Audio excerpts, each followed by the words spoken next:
So at this time, Blue Pill, is it safe to say that there's no such thing as entertainment? I think that, yeah, we couldn't take that approach to say that there isn't entertainment. I think that a better concept would be to call it entertanglement. Interesting, right. And entertanglement is this weird paradox where, you know, art becomes life and life becomes art. You know what I'm saying? And we're trading. Wow. We're trading our interface and interaction with these concepts again because our brain can differentiate between what's going on in the movie theater or emotionally what we're feeling when we're looking at these TV shows. And the evidence of that is people will sit there and point at the screen, cry to these artists and talk to, no, don't go there, you shouldn't go there. You know what I'm saying? They really feel that there's some real interaction and interfacing, and reality shows have showed you this. You know what I'm saying? When people really think they know you because they followed you on TV, you know, they followed your reality show. They know you from TV. I know you. Yeah. You from. Like, nah, you don't know that person. That's a show. Right. That's it. You know what I'm saying? And people can't make the differentiation because reality TV has now spilled over into quote unquote reality. Right. So it's entertainment. You know what I'm saying? And you know, not more so the entertainment. You know, it's entertainment. You know what I mean? So yeah. Now you was touching a little earlier about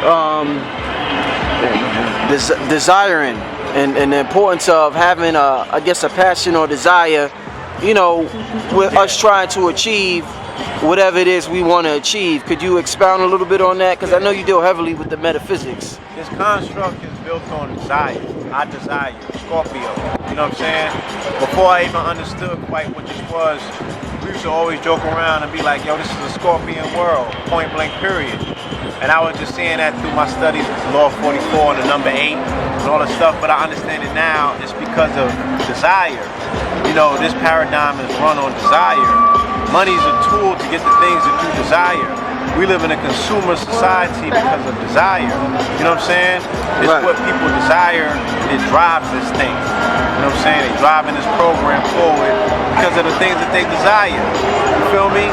Revolution will not necessarily come in the form that we think of because people desire material things more so than they desire tearing this shit down. They're like, nah, I want to get a Benz first. You know what I'm saying? Nah, I want to fuck a porn star first. You know, I'm trying to get this bread first. Those are things that they desire. And because those desires are very much alive in them, the change that they're looking for won't happen. Deep shit, look. Brother from our community, I'm not going to mention any names, right? Came to California and told me, he was like, yo, I'm about to come into some bread, you know what I'm saying? About to do something major. He said, before I do that, I have to play out all of the things in my life that I've desired before I get that money so I won't be out of control. And I'm like, whoa. I'm like, that's deep. Like, what do you mean? He's like, look, when I grew up, there's things that I always quote unquote wanted, things that I desired. They're still part of my psychology. I have to live those things out. I gotta play that part of me out. Or I'm never gonna be able to put down and reverse my desires, my wants. That's the shit that gets burned into you, gets imprinted into your whole consciousness. Those are the things that you go to sleep thinking about. Those are the things that drive you to be who you are. But quietly behind all of that is because you want a Rolls Royce, nigga. Quietly behind that because you want to live in the crib that you seen on MTV Cribs. You know what I'm saying? So these things were successfully, again, marketed to our psychology and burnt into our psychology, especially if they caught us during a period of time when we were feeling poverty. You know what I'm saying? When we could not get the things that we desired. When we couldn't acquire the stuff that felt like it was at arm's reach because you looking at it on TV, you like, yo, this shit is real. If Little Boosie can have it, why can't I? You know what I'm saying? What I gotta do? Sell some bread, I gotta sell some coke. You know what I'm saying? I cook some crack up. I desire them kicks. You know what I'm saying? Let me ask you. No, let me explain something. What the niggas sell crack for? They desires. Either the shorty they desired, damn sure the sneakers that they were desiring. You feel me? Right. Or, you know, some of them might have had loftier goals. They desired to get their mother out the projects, out the hoods. They seen that whip that they was desiring. You know what I'm saying? And that's why, you know, they went into that particular trade. It was the first thing they did when they got bread. Huh? They took care of their desires, did they not? And when they ran out of that shit, what happened? They had to get new desires. Was it not? I desire Scorpio. Do you blame, since we on the subject of, you know, entertainers and artists, you know, such as Lil Boosie, do you blame some of the black entertainers or celebrities who choose not to speak out on I'm not into blame.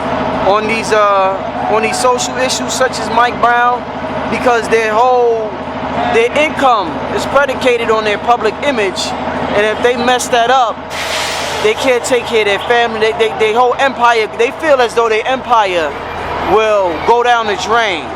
So do you see anything wrong with the majority of them choosing to remain silent? All of that exists within the bubble of what I'm speaking about in terms of it being systemic. Okay? So now they have partooken, right? They took a bite from the apple off that tree, and now they're in a whole different garden. And within that garden, the people that are caretakers and the guardians of that garden are telling them, look, once you're in our garden, you can't go back to that garden. You feel me? Because in that garden, this is what exists. Poisonous snakes, you know what I'm saying, pit vipers and everything else, poisonous crabs. You know, not only are those people gonna pull you back in, but they're gonna bite you, you feel me? They're gonna rob you, they're gonna do all these things. Those people are not loyal, you know? They don't know about finances. Ain't no white princesses over there, you feel me? Like, you can't go back into that world once you're part of this artificial virtual garden that you in. So they like, look, man, that's not my problem. I can't partake in that. You know what I'm saying? They bought into a whole new reality.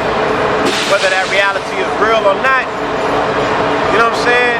You know, that's not for me to quote unquote judge, because they are here on this planet experiencing these things. They are living whatever life they choose to live. If it was a choice, ultimately, it got them to where they at. Right? That's their paradigm. That's their matrix. A lot of different matrices for you to be in. It's not just one. A lot of doors. They showed you in the matrix. Plenty of doors. You know what I'm saying? Now, my personal opinions on it are something totally different. What I understand, you know, again, as somebody that's been in the industry, as somebody that's been around some of these quote-unquote stars, I understand. You know what I mean? What would make them apprehensive to speak out and to have a voice, because that was bought from them a long time ago. You know what I'm saying? Those are in the linear notes of the contract. I get it. The sooner that we'll get it, we will stop being expecting of something that's not going to come. You know what I'm saying? Right. That person, they signed off a long time ago.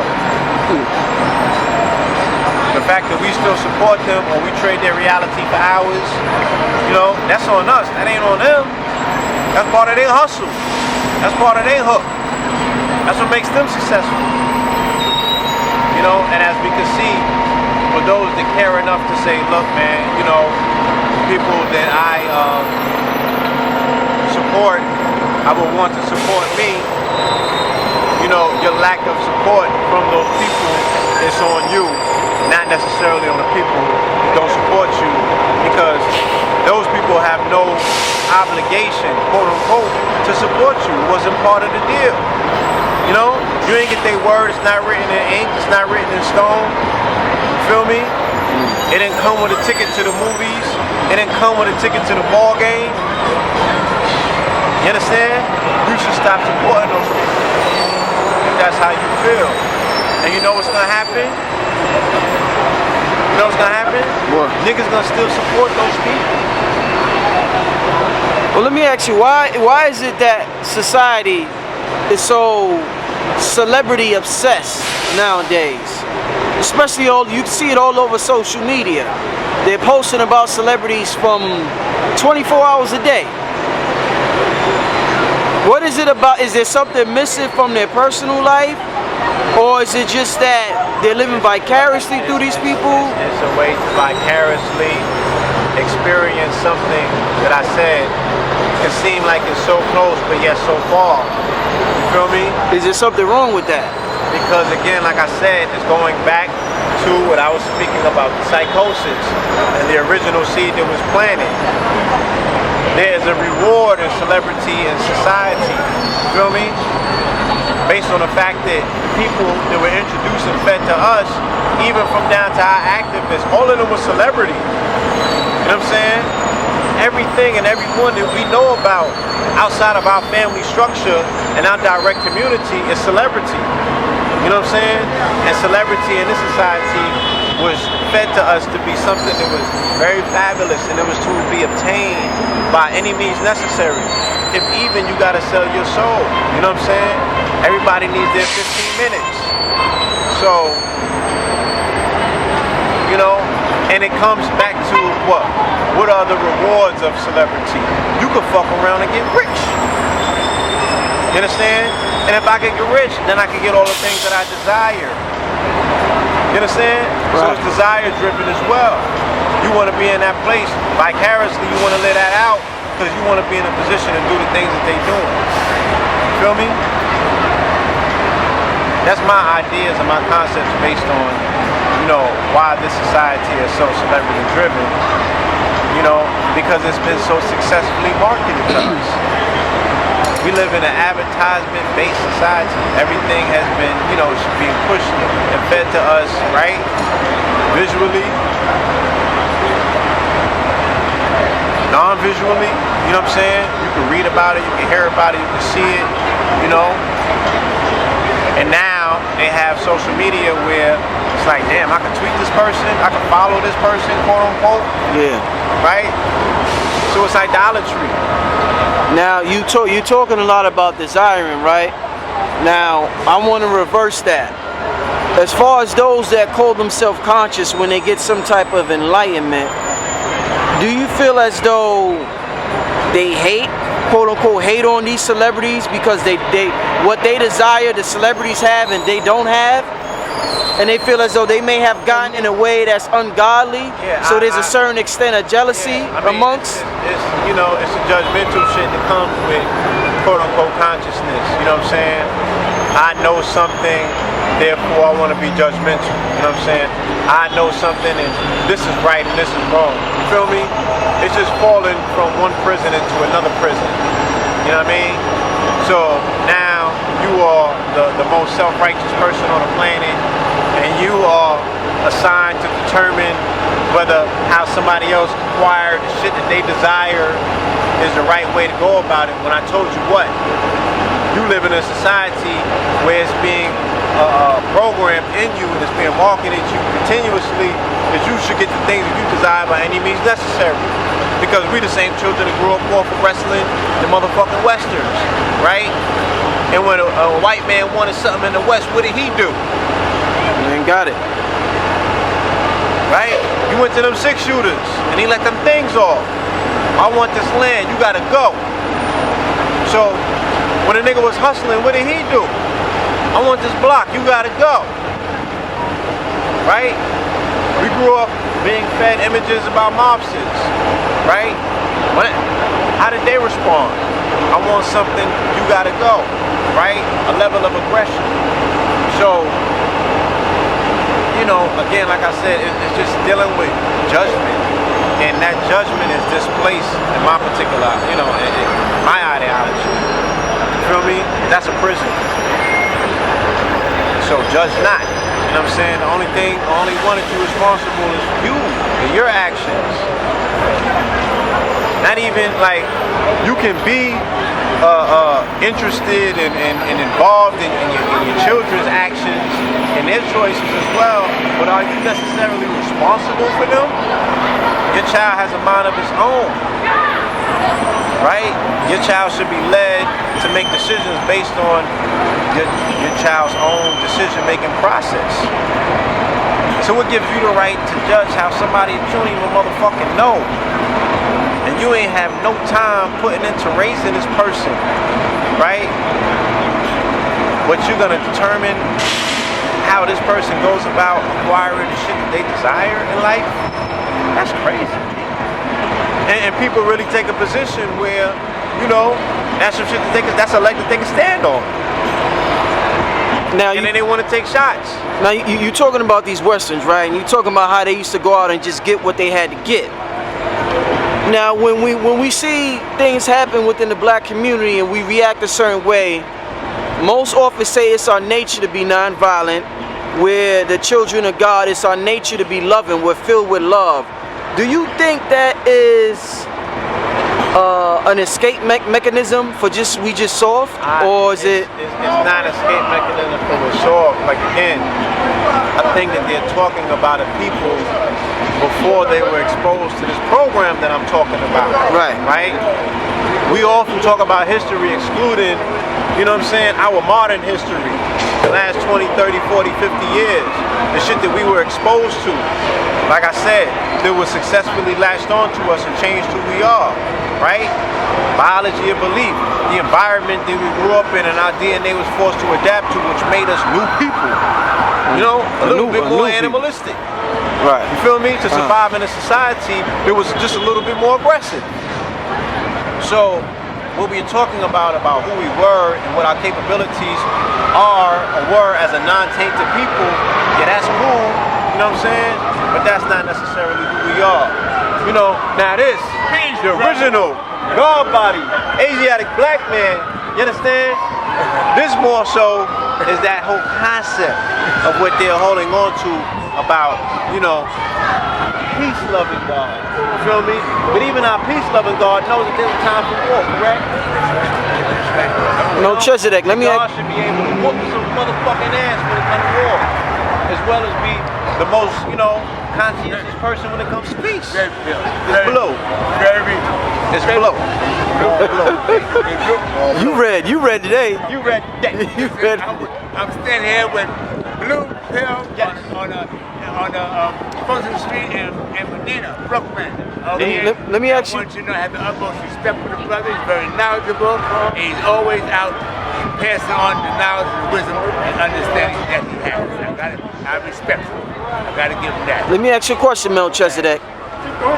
Do you feel as though, what's this, October 3rd or 2nd, 2014? I seen you out there on the streets for years with the Nation of Islam tapes. Yes. Farrakhan. Yes. Been buying them from you since I was a young boy. Right. Got a question for you. Do you feel as though the Nation of Islam in today's age, the information age, with all of this information on the internet, esoteric, exoteric, all types of information, do you feel as though the Nation of Islam is an irrelevant organization in this day and age as far as the advancement for our people? Okay, there's one thing I must say. Minister Farrakhan does a good job keeping it alive. Right. Speak up a little. Speak up. Okay, what? Speak up a little. Speak up. Minister Farrakhan, I must give credit. He does a good job of keeping the wisdom alive and providing it for the people. Right. Now, those who receive the wisdom will have blessed his access to it. It's up to them to utilize it under the heading of food, clothing, shelter, transportation, like I always say, educational centers, recreational centers, daycare centers, senior citizen centers, nursing home, and shelter for the homeless. Now, it's not your fault, it's not his fault, it's not my fault. It's the rich Negroes, you understand, who sold their soul to the devil, you understand, and got rich off of the poor people, and they too weak, too cheap, too weak, and lack understanding to come back into the community and build up these the necessary establishments that's needed for the people, like the Jews do. The Jews build houses for their people, the rich ones. The Jews build daycare centers. The Jews build educational centers, recreational centers, nursing homes. Okay. The Jews does that and shelter for the homeless. Now, the rich Negro, like the Denzel Washington, the what's his name? Floyd Mayweather, Tyson, all of the rich ball players, basketball players, football players, baseball players, the boxing world, the entertainment world. I'm even gonna put in some rich rappers in there. It's their responsibility to come back into their community where they came from and got over on, you understand what I'm trying to say, and establish the establishments that I just got to name. Melchizedek, some people may call you a hater for saying that. They can call me anything they want. I can care less because they're a bunch of lying, two-faced, blood-sucking hypocrites. Because when you get a rise on the back of your people and don't come back and do nothing for your people, you're a liar, you're a traitor, you're a hypocrite, and you're a Satan devil. Peace. Now, Melchizedek Supreme Shabazz Allah, and I don't give a damn who like it or don't like it, because you know I'm telling you the truth. And somebody have to expose all you rich Negroes, because you're not doing nothing constructive in the community for the people that you have rose off, got over on their back. We put you where you are, but you forgot where you come from, and you don't remember where you don't want to remember where you come from because you were born a guilt trip, because you know you haven't done nothing for your own people. And we're talking about your own family members, children and all. And that's why most of all, y'all, is being destroyed, you understand, with champagne, cocaine, drugs, and a white skunk that you just got into bed with, but you didn't know before you got into bed, the dog just got out. Peace. Peace, brother. So we were able to hear a dichotomy of ideas, you know what I'm saying? Position that I took in regards to the position that our brother took, you know what I'm saying? And I think that they are both viable positions, you know what I'm saying? And my brother represents an organization that has an approach towards that particular directive where they can bring about change, because you got to be organized to bring about change in regards to how you feel about another person's position in society, especially if that person or those people, quote unquote, claim to represent the whole. You know what I'm saying? Now, how do you galvanize support behind an idea to put the pressure on that particular person or that entertainer in order for them to make a change? They got to be organized. They got to be organized just like everything else that's supposed to, quote unquote, bring about change. With that being said, again, this is part 4, When in Rome, alright? Make sure that you check us out, kingscounty.bigcartel.com, mypowerpieces.com, alright? Know the Ledge Radio, Tuesdays and Fridays, 9 p.m., 12 a.m., midnight. Check the archives out. You just put KTL Radio and Know the Ledge in the Google browser. It'll take you directly to our archives. Until then, Peace, y'all. Alright.